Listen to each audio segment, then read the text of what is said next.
Well, good morning. Monday. Trying a new service, streaming service, which is combobulating me.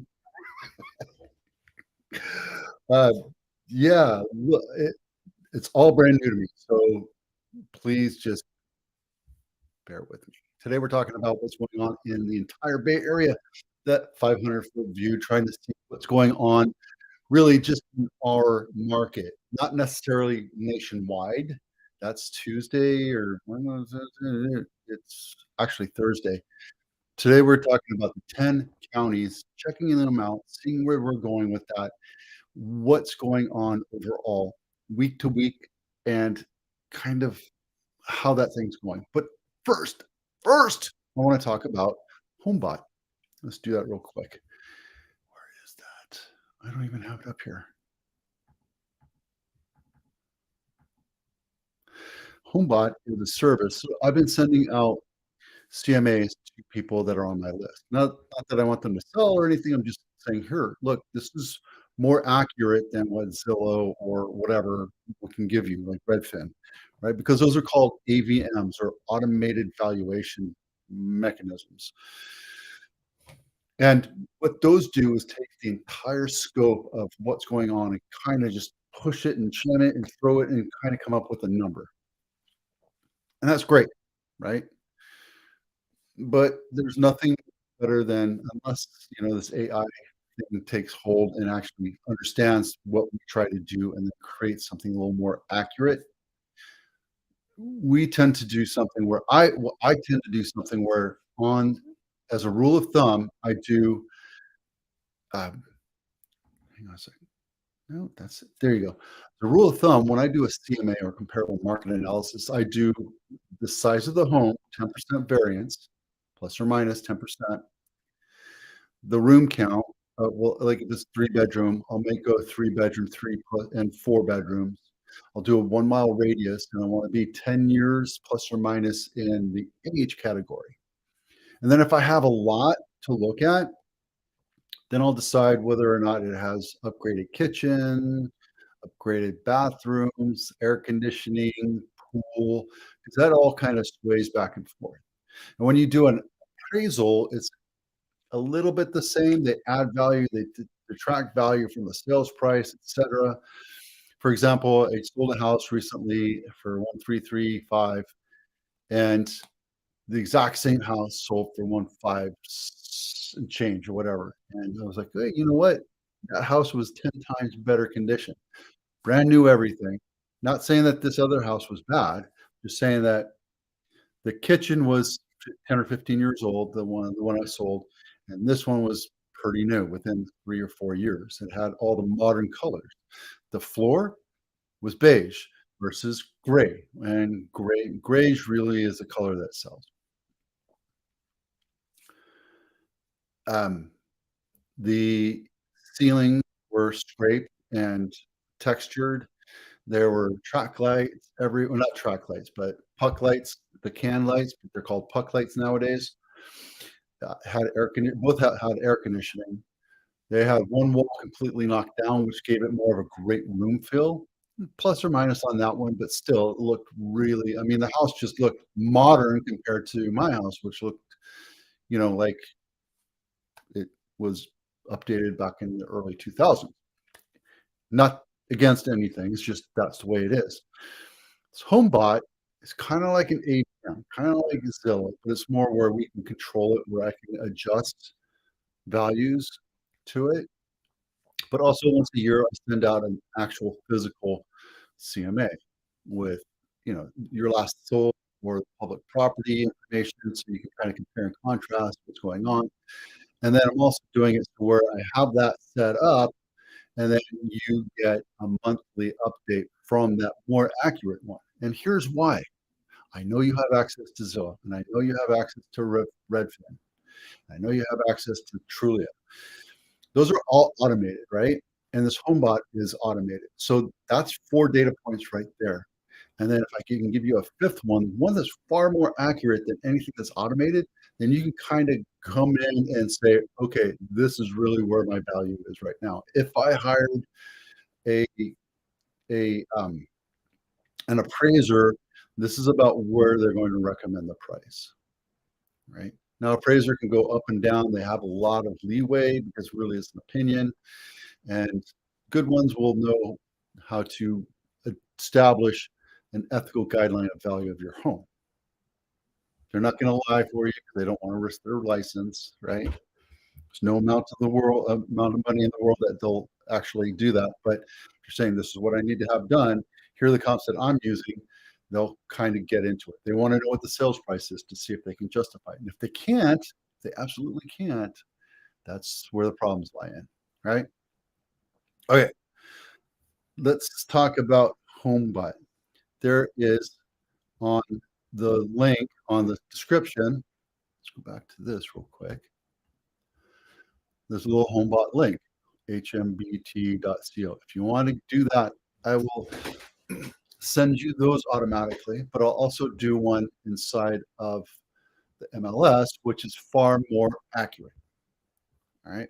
And I won't call you up and say, do you want to buy or sell a house? Do you want to buy or sell a house? Hey, do you know anybody who needs to buy? Nah, I don't do that. I would never bother anybody say, do you want to do that? People call me because they know I'm hands off until they need that information. And then I help them understand where we are, right? I deliver service. I don't push people into doing something that they're not comfortable with doing. Enough of that. All right. Look at these numbers. It was an atrocious week. Now, these are closes. 73% off of last year. Napa has been, it's like, I don't want to say a redheaded stepchild because that's, but it is what it is. Holy moly, Napa, what's going on? You're losing. What I should do is get averages so you can kind of see where we are because these numbers are week to week, right? 73% up from last year. This is last year's number, and now they're averaging this. Last week there was only, I want to say, like 20 sales, right? Alameda, there's 150 sales in Santa Clara. These are closes that we had last week, right? So if you look at those numbers, it was this week versus that week. So Solano only had 52. These are closes. These are closes that happened 30 days ago, 4 weeks ago, on average, right? There's some that can close really quick, some that close a little bit longer, but on the average, it's about a month ago. So that's a good snapshot of what's going on. I have a feeling because of all this stuff, the rates going up, we're going to see these numbers kind of start to dwindle a little bit more. Mostly because, and I'm going to have to ask you to come and see this on Wednesday, what our inventory looks like. The inventory is still fairly low. Not much we can do about it. Just is what it is. Holy cow, Solana's seeing a big change too. $40,000 dip.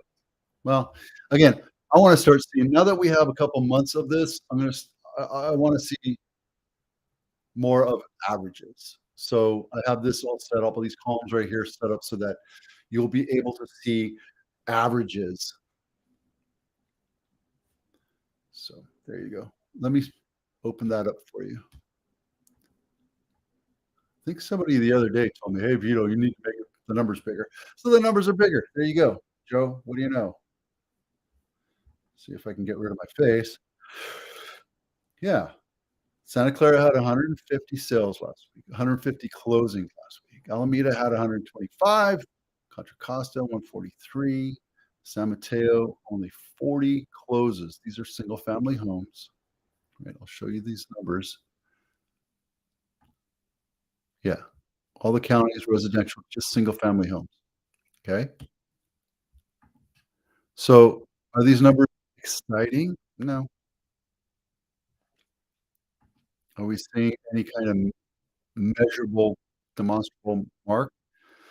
I'm going to tell you, I'll tell you right now, let's take a look at what we see on the average. Next week, when I have the averages, you'll be able to know a little bit more.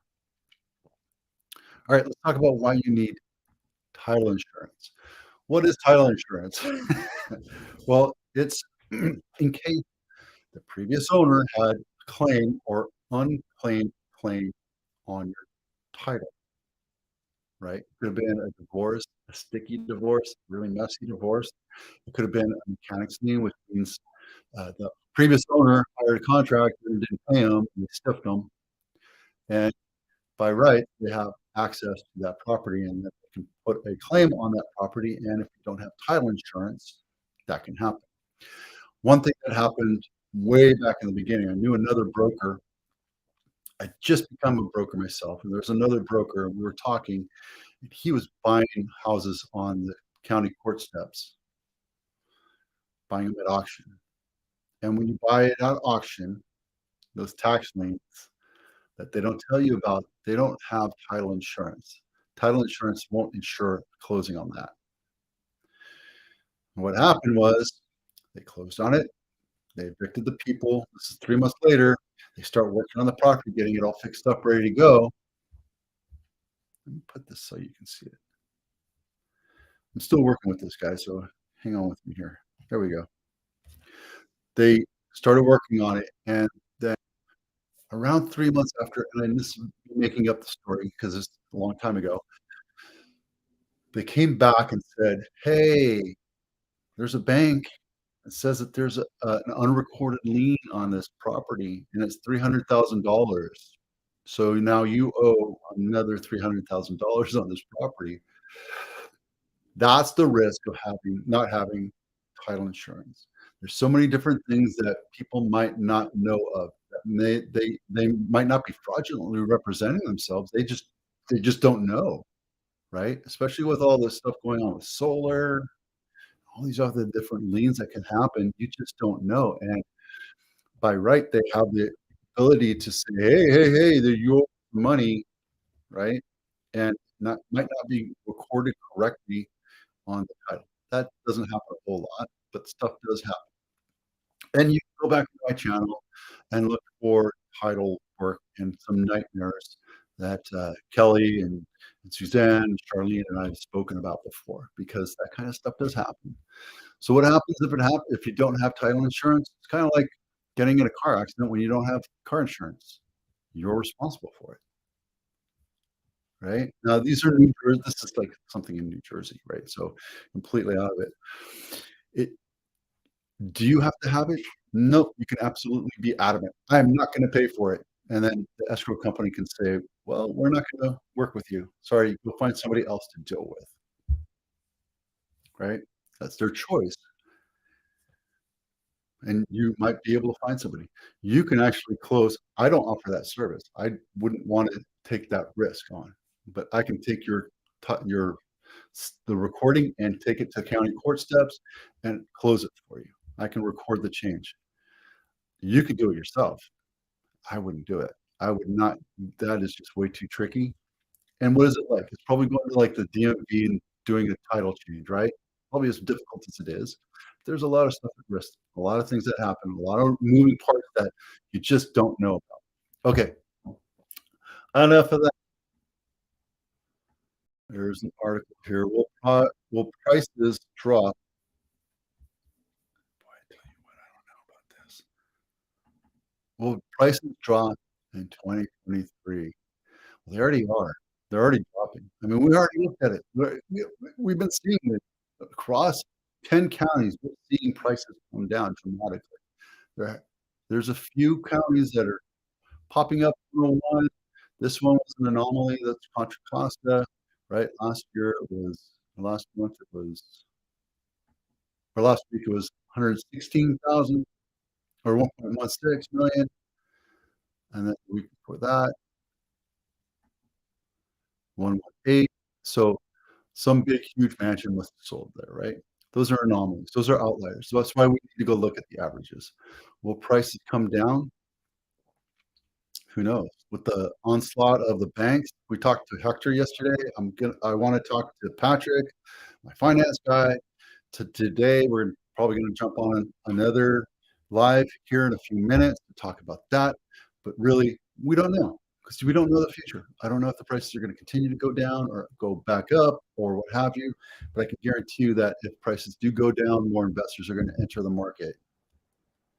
And if you had trouble buying a house back in 2021 and 20, when there was a massive wildfire or firestorm of a market, you're gonna have a hard time competing against more buyers and investors. Right now, everybody's on the sidelines. This is when people are buying it. And yes, you can see every week we see houses closing. These are the closes that we had last week. It's not the same number as what we had 2 years ago, but that was an anomaly. All right. I don't have that link, so that's off. Layoffs. Are layoffs a bad thing or a good thing? Seems like every engineer I talk to is being laid off, being threatened with laid off, or fearing being laid off. But there's some that I know that are being proactive about it, right? And what's going to happen? It, it's happened before, right? The cream of the crop stays, the 60 to 80% quartile, they get laid off. The bottom ones decide that they're going to get the real, right? Because real estate is such an easy way to get into it. Real estate has a low barrier. So people that just get fed up with their current job, real estate, make a mess of things, and you get out within 6 to 8 months because they're like, oh, it's not as easy as I thought, and I'm going to get out because you have to know all this stuff and all these numbers and all these laws and all these rules and all that. So anyway, what happens is that 60 to 80% quartile, people that may not fit in exactly right with that company, they get laid off, but there's so much demand elsewhere, not with the top tier networks like Google and Facebook and LinkedIn and right. They go and they go work for a startup or they work for a second tier, third tier engineering company. And there's plenty of them out there. I mean, I can show you how many thousands of companies that are out there and they're doing well, right? Because they're small. They're not publicly traded. They don't worry about it. It's like I hear stories about people like back in 2008, we were so broke we didn't know that the market was crashing. And that happens every time, right? It's the same thing with these smaller companies. They're just constantly doing their business. They don't mind what's going on and they do it. So yeah, layoffs are going to happen. I don't think we're going to see people fear that unless the entire global economy crashes. Let's see what's going on with this other one. Forbes.